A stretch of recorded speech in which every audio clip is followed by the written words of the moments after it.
Hello. Sa loob ng 4 na taon, ang ginagamit ko lang talaga na retinol ay The Ordinary na brand.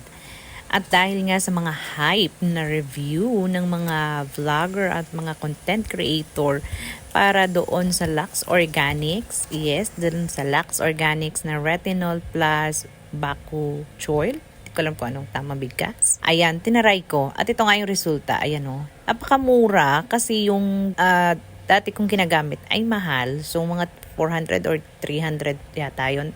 Tapos itong product na ito ng Lux Organics ay nakuha ko lang sa halagang 200 plus dahil syempre yung mga free shipping, yung mga vouchers na ganon.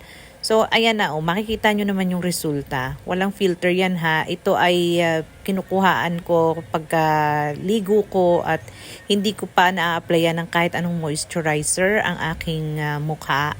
So, ayan talaga ay wala pang kahit ano. Kumbaga, maglalagay pa lang ako ng moisturizer since ang ating retinol ay sa gabi naman natin nilalagay. Ayan. So, ito yung last.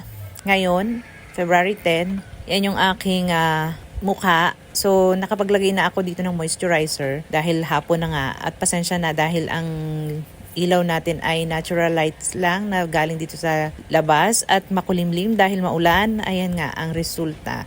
So, kayo na po ang humusga. Napakaganda para sa akin, napakasulit para sa halagang 200 plus. Napakasulit nito kasi yung ginagamit kong the original ay 1% retinol, ganon. So, ito ay 0.1 lang. Ibig sabihin, mas matapang pa yung the original na ginagamit ko na retinol. So, ito ay daily kong ginagamit.